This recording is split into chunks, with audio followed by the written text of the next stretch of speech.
ओम शांति। प्यारे भाइयों बहनों, आज की कहानी है रानी की हार।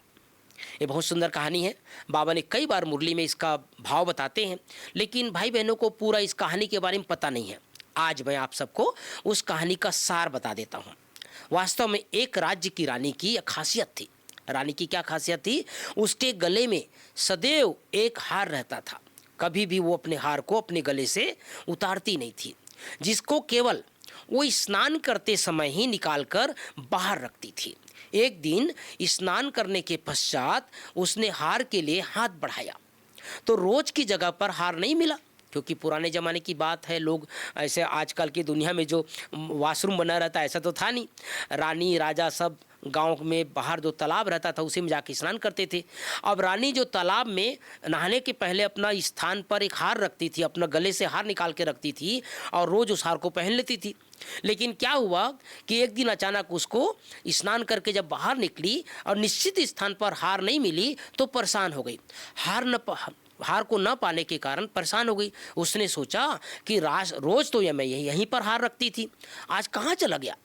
कहीं कोई उसे उठाकर तो नहीं ले गया? उसको संकल्प आता है कि कहीं उठाकर तो नहीं ले गया। उसने तुरंत अपने सिपाहियों को बुलाकर हार ढूंढने का आदेश दिया। सिपाहियों ने, रानी की दासियों ने तथा राजभवन में रहने वाले सभी कर्मचारियों ने चारों ओर हार ढूंढने का प्रयास किया और ढूंढते ढूंढते भाई बहनों शाम हो गया। शाम होने पर भी किसी को हार दिखाई नहीं दिया। रानी ने समझा कि हार कहीं खो गया और वह निराश हो गई, क्योंकि उसके गले की हार की वो शोभा थी और उसके मन में विचार आया कि मेरे हार तो अब गुम हो गया, किसी ने उठा लिया। तो बहुत उदास थी। उस समय राजभवन में रहने वाली एक बुढ़िया रानी के पास आई। अब रानी को उदास देख करके रानी से उस बुढ़िया ने पूछा, रानी जी आज इतना निराश क्यों हो? रानी ने कारण बताया। तब बुढ़िया ने कहा कि आपका हार तो आपके गले में ही है।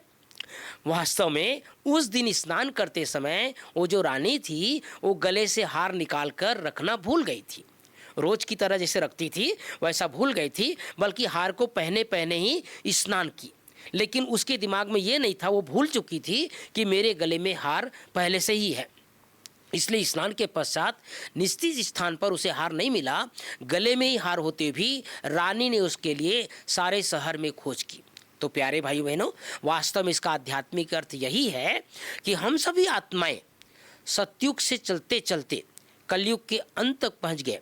जैसे रानी को अपने हार जो गले में था वो रखने के बाद भी, अपने गले में रखने के बाद भी ढूंढती रही, वैसे ही हम सब जीव आत्माएं जो इस सृष्टि जगत पर पाठ बजाते रहे, विकारों के वशीभूत हो गए, अपने जो जीवन में शांति थी, खुशी थी, वो सब ढूंढने के लिए बाहर प्रयास किए, भटकते रहे, घर ज्वार छोड़ कर के जंगल में घूमते रहे, अनेक मंदिरों में जप तप करते रहे, अपने अपने तरह से साधना करते रहे, लेकिन कहीं भी अपने को सच्ची शांति, सच्चा प्यार भगवान का नहीं मिला।